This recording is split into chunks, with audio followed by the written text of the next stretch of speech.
nangyayari? Kung nagtataka kayo kung paano ang isang pangkaraniwang babaeng tulad ko ay nakakuha ng 3 mayaman at gwapong prinsipe, sundan niyo ko. Ang sagot ay hindi ko... Prinsesa, ikinagagal akong mag-alay sa'yo ng sayaw. Anong ginagawa mo? Tangal kang nakatayo. Nasasaktan ako sa pagod mong mga paa. Yayayain ko ang prinsesa ko ngayon.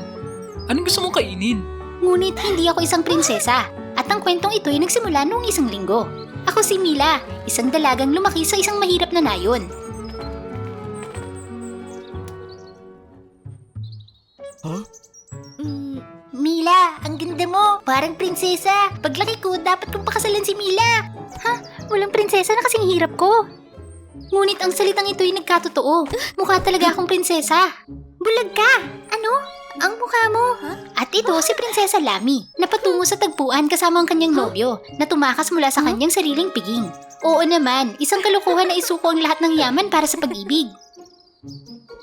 Ngunit gusto kong mabuhay, kaya nakinig ako. At higit pa, ang prinsesa ay nag-alok ng magandang plano. Magpapanggap lang akong prinsesa sa loob ng 1 buwan, tsaka sirain ang pagdiriwang para wala ng prinsipeng may balak na lumapit sa kanya. Magkakaroon ako ng malaking pera, sapat sa aking buong buhay. Hindi ba pwedeng sirain ng prinsesa ang sarili mo? Siyempre hindi. Napaka-perpekto ko. Hindi ko kayang kainisan ang sarili ko. Hindi, napakagaling mo dito. Kaya lang ang aking kapalaran ay tuluyang napunta sa ibang direksyon.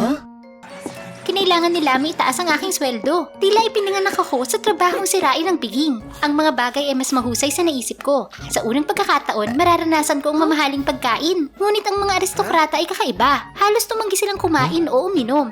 At pinapanood lang akong matuwa. Wala nang ibang makakain! Hindi magandang kumain kung nahihirapan kang gumalaw.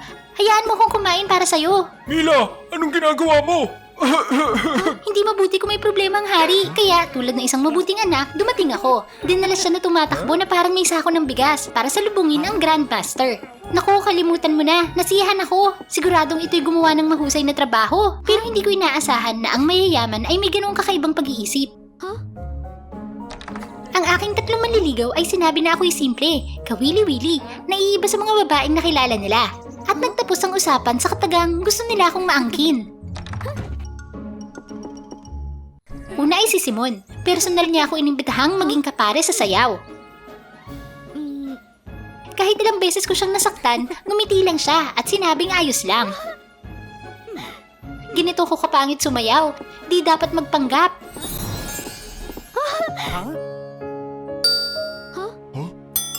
Pabalik, binuhat ako ni Simon na walang kariton.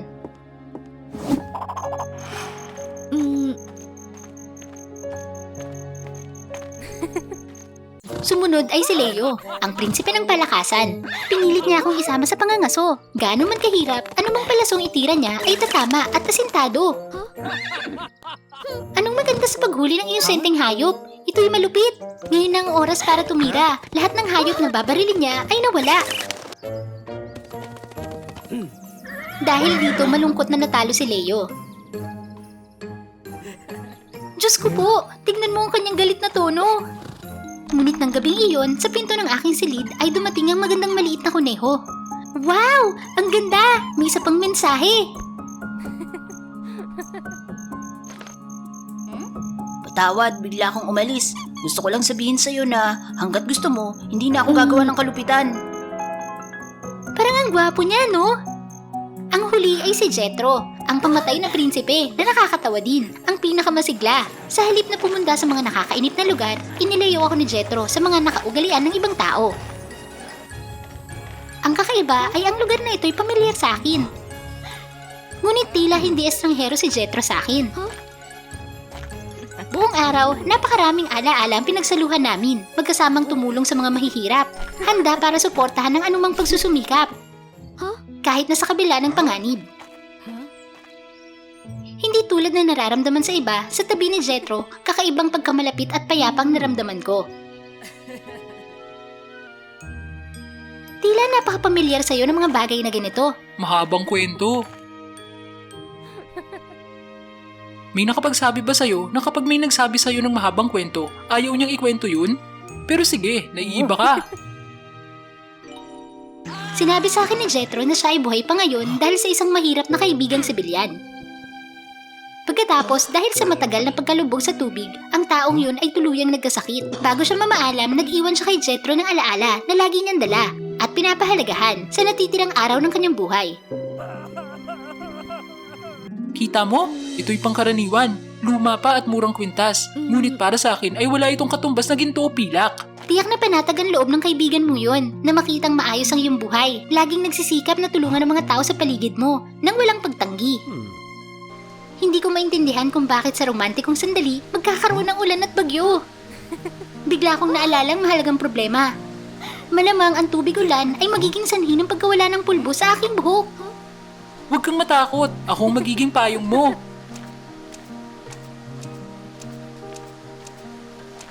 Diyos ko, may natutunaw sa puso ko. Kahit na sinubukang itago, ang pagmamahal ay hindi madaya. Nagbago ang aking damdamin.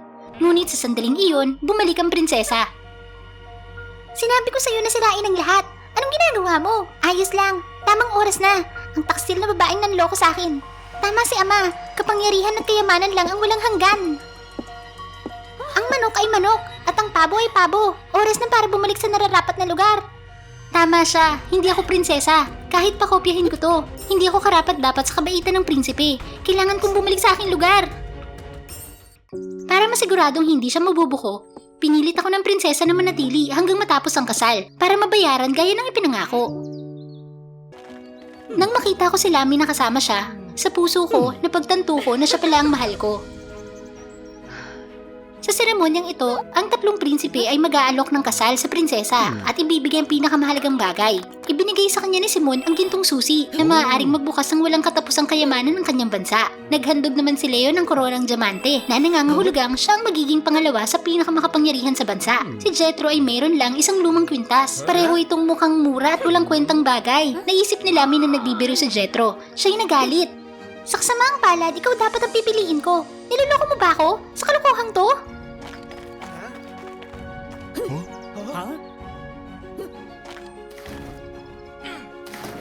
Hindi ko na napigilan ang aking katawan. Si Jethro ay takot sa tubig. Siya ay manganganib kapag wala akong ginawa.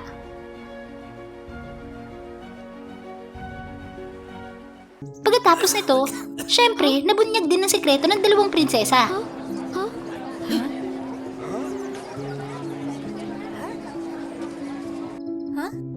Wala kang alam. Siya yun. Matapang siyang nagpanggap dito. Mga kawal! Mga kawal! Tapos na ang kasinungalingan mo, prinsesa. Ang aking dalaga hindi marunong sumayaw tulad mo. Hindi ito pwedeng maging malupit tulad mo. Hindi maaaring ikaw siya. Hindi talaga. Napakahusay! Purihin ang iyong malalim na pagmamahal. Hindi ko alam kung alam ng babaeng yon, ang tatlong prinsipe ay mabait sa kanya dahil lang sa pustahan kung sino ang sasagutin niya. Ikaw naman, ito lang ay susukli mo sa pagpapanggap na mahal mo silang tatlo? Sapat na ba yun? O gusto mo pa? Ano pa bang magagawa ko? Ako pala ang malaking biro mula umpisa. Oo, kailangan ko ng pera. Lumaki ako sa bahay ampunan kung saan maraming taong nangangailangan ng perang ito. Kaunting init, walang nakakahiya. Bilang karagdagan sa perang yun, isang umaga, nakatanggap ang aming ampunan ng mga balita na pinondohan nito ng malaking halaga. Ako mismo ay nagdala ng mga regalo sa mga bata upang pasalamatan ang tagaligtas. Hindi makapaniwala ang mga mata ko. Ang tagaligtas ay ang lalaking hindi ko makakalimutan sa maraming araw. Ay, sige. Una, aaminin ko. Nung una talaga, kasali ako sa pustahan dahil sabi ko kung manalo. Baliw ako. Pero pagkatapos nun, naantig ako sa katapatan mo. May puntong hindi na para sa akin ang puso. Patawad, hindi ko dapat pinaglaruan ng pag-ibig. Sa totoo lang, gusto ko pang magalit. Pero bago ko pa man ito mapigilan, ay pumayag ng sarili kong boses na maging nag-iisang prinsesa ni Jethro. Kung gayon, sinong pakakasalan ni Prinsesa Lami sa huli? Ang prinsesa hindi pinalabas ng hari pagkatapos ng nangyari. Ngunit hindi nagtagal pagkatapos niyang tumakas kasamang isang gwardya. Sa pagkakataong ito ay patuloy niyang tiniyak sa sarili na nakilala na niya ang tunay na pag-ibig. Tsaka isa siyang kahangahangang tao dahil hindi siya tumigil sa paniniwala sa tunay na pag-ibig. Ikaw, sa tingin mo, sinong prinsipe ang pipiliin mo?